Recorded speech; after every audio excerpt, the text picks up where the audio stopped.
To me, on a personal level, I just recall sitting on the couch with my dad and my grandfather watching the Indy 500. Um, I can remember a variety of races and incidents that took place from watching myself. I remember my grandfather's stories and talking about his heroes that raced on that track and his opinions of it.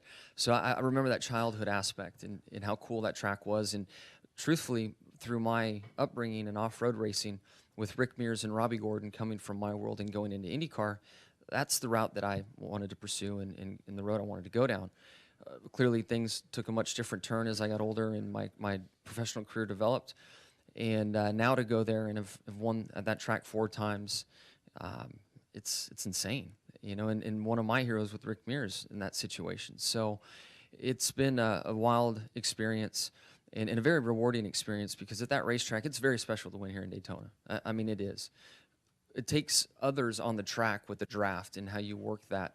And you almost want to thank other drivers, and it's often done in victory lane. I wouldn't have been able to win the race if so-and-so didn't push me or help me. But at Indy, it's a different game. I mean, the track is so technical and so hard to drive. It took me a long time to figure it out. But once I figured out the line and how to drive it, we've had great success there. And with that, the challenge that goes with it, there's huge reward when you're able to win. And I've been able to experience that a few times, and it's really cool. It's hard to believe that it's been that long. And, that really blows me away. As a kid, growing up before I ever moved to Indiana, the Indianapolis Motor Speedway was very special to me. And I always dreamed of racing there. And to finally get that opportunity to do it in '94 in that first Cup race was a dream come true. I never even could imagine winning it. And to know we've won 3 more times since then, I love going there. I love the fans. I love the atmosphere, the track. I love racing there. I love everything about it.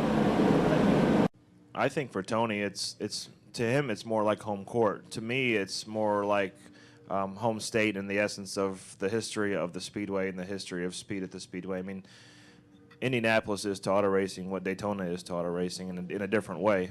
In the history of speed, the history of land speed, the history of a lot of racing. I mean, it's the great drivers that have crossed that yard of bricks, and I say it every year. I want to be on that list of winners at that racetrack, and that's what means a lot to me. It's not a brand new facility. It's a facility with an awesome history, and that being a part of that history is one of my personal goals. So yeah, it's big, it's huge, and Tony's been fortunate enough to win it, and I've been close, so I still want it. It means a lot. I mean, and again, I feel like that's a good place to go to. A lot of things can happen there as well, and track position means a whole lot, just like it does everywhere else. And but yeah, going back to a place that you win at is really pretty cool.